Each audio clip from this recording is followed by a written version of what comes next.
लो जी, पंजाब सरकार के द्वारा सारे सरकारी मुलाजमों व पेंशनरों की तनख्वाह 4% डीए बढ़ा के उनको बहुत बड़ा दिवाली बोनस दिया गया है।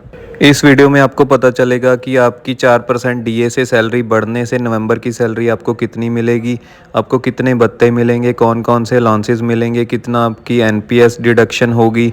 उसके अलावा जो पंजाब सरकार में किसी डिपार्टमेंट में नई ज्वाइनिंग की है, constable, clerk, steno, senior assistant, उसकी फर्स्ट सैलरी कितनी होगी और 3 साल के प्रोबेशन के बाद उसकी सैलरी कितनी बढ़ जाएगी, वो सब आपको इस वीडियो में देखने को मिल जाएगा। इसके अलावा आपकी एनपीएस कटौती, डिडक्शंस, जीआईएस, डेवलपमेंट टैक्स और 6th पे कमीशन, 7th पे कमीशन में कितना फ़र्क है। जो नई रिक्रूटमेंट और ज्वाइनिंग होती है उसकी होती है 7th पे कमीशन में। 7th पे कमीशन वाले की 6th पे कमीशन वाले से सैलरी का कितना फ़र्क है वो आपको इस वीडियो में देखने को मिल जाएगा। सो चलिए गाइस शुरू करते हैं। जैसे ही पंजाब सरकार का नोटिफिकेशन आया कि 4% डीए बढ़ाया जा रहा है, सब मुलाजमों में खुशी की लहर दौड़ गई, क्योंकि उसके एक दिन बाद दिवाली थी। सो आपको बताता हूँ, अगर आपकी सैलरी 40,000 है, बेसिक सैलरी 40,000 है, तो सीधा हिसाब है, आप डीए जो 4% बढ़ा है उसको 4 से मल्टीप्लाई करो, वो आपकी तनख्वाह जितनी बढ़ रही है आपको सीधे सीधा ही पता चल जाएगा। जैसे 40,000 इंटू 4 किया 1600। अगर आपकी बेसिक सैलरी 20,000 है तो आप 4 को मल्टीप्लाई करोगे 20,000 से, सीधा सीधा आपका हिसाब निकल जाएगा आपकी नवंबर महीने की कितनी सैलरी बढ़ के आपको मिलने वाली है। डीए जिसको डियरनेस अलाउंस बोलते हैं, महंगाई भत्ता, वो हमारा पंजाब सरकार ने कर दिया 38 to 42%, 4% बढ़ा के नवंबर की सैलरी में से मिलेगा, जिससे लाभ होगा 6.5 लाख मुलाजम पेंशनरों को। वैसे तो पंजाब सरकार का डीए सेंट्रल गवर्नमेंट से बहुत पीछे चल रहा है। सेंट्रल गवर्नमेंट को अभी डीए मिलता है 53%, उससे पहले मिलता था 50%, और उससे पहले मार्च में 4% बढ़ाया गया था जिससे हो गया था 50%।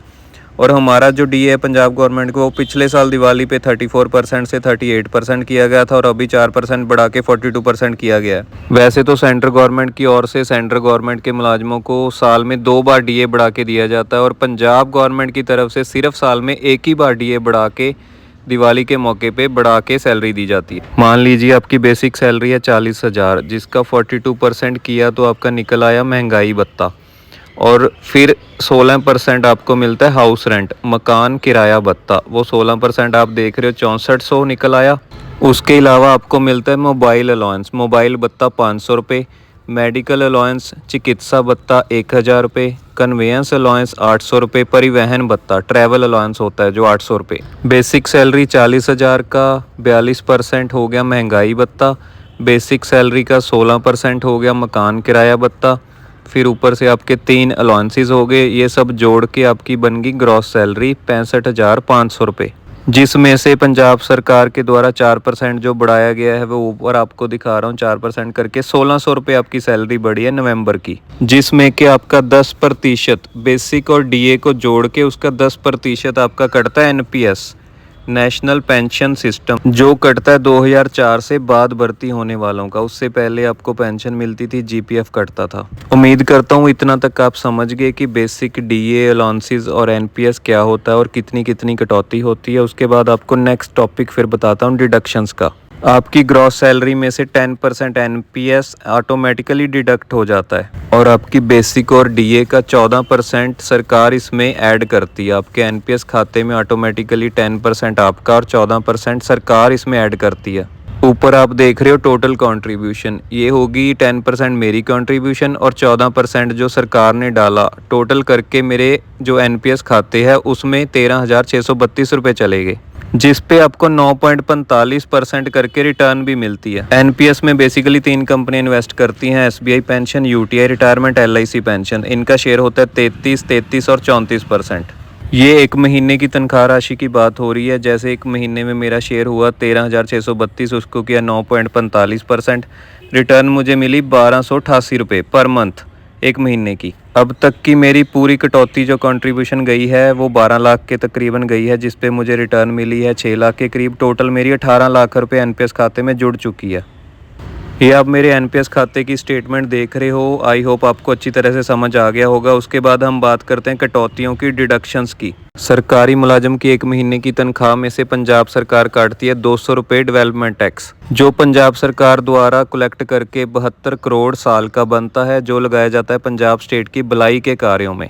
ये सभी की सैलरी में से ही काटा जाता है। उसके बाद आ जाती है कटौती GIS ग्रुप इंश्योरेंस स्कीम, जो ग्रुप ए की 480 रुपये, ग्रुप बी की 240, ग्रुप सी की 120, ग्रुप डी की 60 रुपये पर महीना काटी जाती है। ये अमाउंट आपको तब मिलती है जब आप रिटायर हो जाते हो या आपकी डेथ हो जाती है, फिर आपकी फैमिली को मिलती है। जब आप प्रॉपर डिसेबल हो जाते हो फिर आपको ये अमाउंट्स लिखी हुई हैं। ग्रुप डी को 60,000 रुपये, ग्रुप सी को 1.2 लाख, ग्रुप बी को 2.4 लाख।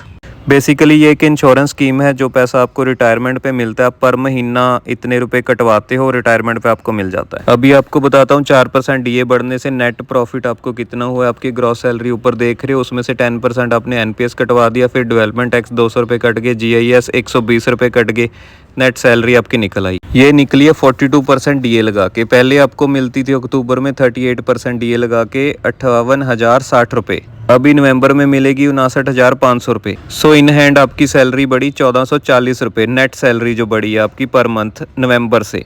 सैलरी बढ़ेगी तो आपका इनकम टैक्स भी तो बढ़ेगा। टैक्स स्लैब में आप कौन सी आते हो ये डिपेंड करता है आपकी पर्सनल इनकम पे। आपकी सैलरी कितनी है, बेसिक कितनी है, उस सब पे डिपेंड करता है। ओल्ड स्लैब आप यूज़ करते हो या फिर न्यू स्लैब। वैसे न्यू स्लैब में ज़्यादा फ़ायदा है क्योंकि उसमें 7 लाख तक 5% टैक्स लगेगा। टैक्स पे डिटेल वीडियो मैं जल्दी अपलोड कर दूंगा, अभी आपको शॉर्ट में बता देता हूँ। ओल्ड स्लैब में 2.5 लाख तक कोई टैक्स नहीं, 5 लाख तक 5%, 7.5 लाख तक 20%, 10 लाख तक 20% और 12.5 लाख तक 30%। न्यू स्लैब में सीधा हिसाब है 7 लाख तक 5%, फिर 7 से 10 तक 10% और 10 से 12 तक 15%। सीधा सीधा दिख रहा है कि न्यू स्लैब में फ़ायदा है, परंतु इसमें टैक्स रिबेट कोई नहीं मिलती। ओल्ड में मिलती है, परंतु ओल्ड में टैक्स रिबेट लेके भी फ़ायदा नहीं मिलता। सो न्यू अप्लाई करिए। अभी बात करते हैं पंजाब सरकार के डिपार्टमेंट्स में नए ज्वाइनिंग करने वालों की, उनको पहली तनख्वाह कितनी मिलेगी और 3 साल के प्रोबेशन के बाद कितनी तनख्वाह बढ़ जाएगी। यहाँ पे ग्रुप सी की बात कर रहा हूँ, clerk, steno, constable, Punjab police, जिनकी तनख्वाह मिलती है 7th पे कमीशन में। अभी कोई भी पंजाब सरकार का डिपार्टमेंट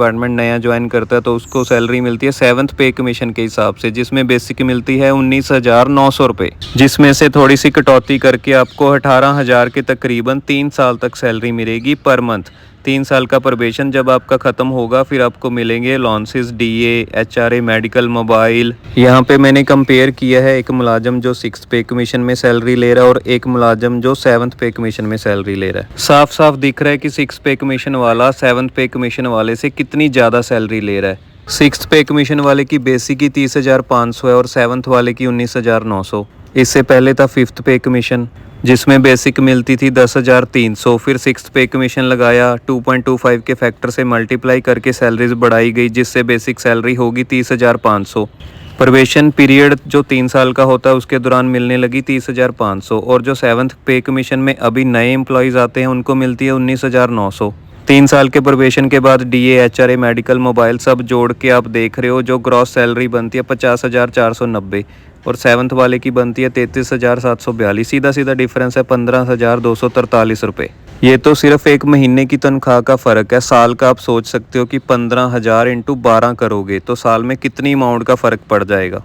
7th पे कमीशन वाले सरकारी मुलाजम को कितना ज़्यादा लॉस होगा, जिसको 3 साल के प्रोबेशन के दौरान सिर्फ 18,000 रुपये पर मंथ सैलरी मिलेगी। प्रोबेशन के बाद उसकी सैलरी बढ़ के हो जाएगी 33,742 रुपये, जिसमें कटौतियाँ करवा के उसको नेट सैलरी मिलेगी 30,596 रुपये। जो नए क्लर्क, स्टेनो, कांस्टेबल किसी भी पंजाब सरकार के नए डिपार्टमेंट में ज्वाइन करते हैं, ये उनकी सैलरी होगी प्रोबेशन के बाद। प्रोबेशन में उन्हें मिलेगी 18,000 रुपये 3 साल के लिए।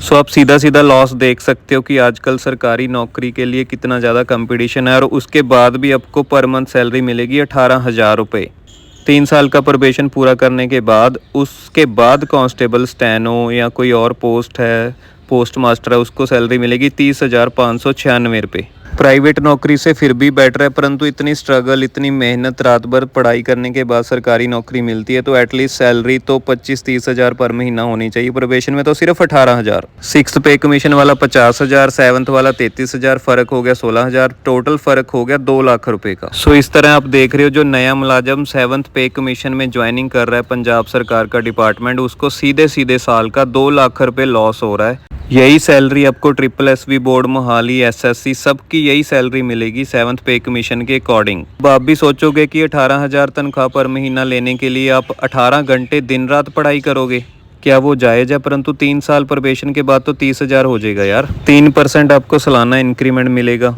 ये इंक्रीमेंट चार्ट है। 7th वाले की 19,900 से 20,500 और 6th वाले की 30,500 से 31,400। इंक्रीमेंट में भी काफ़ी फ़र्क है, आप देख ही रहे हो। ये है एनपीएस कटौतियों का चार्ट, जो आपको पहले बताया था कि 9.45 रिटर्न आपको मिलती है जो आप एनपीएस कटवाते हो। एनपीएस पे डिटेल्ड वीडियो चाहिए तो आप मुझे कमेंट करके बता सकते हो। इसके अलावा 5th पे कमीशन से 6th पे कमीशन में आने से कितनी सैलरी बढ़ी और 7th पे कमीशन में क्या क्या और बेनिफिट्स मिलने वाले हैं, ये सब जानकारी के लिए आप मुझे फॉलो कर लीजिए, सब्सक्राइब और keep watching me. Thank you guys, thank you.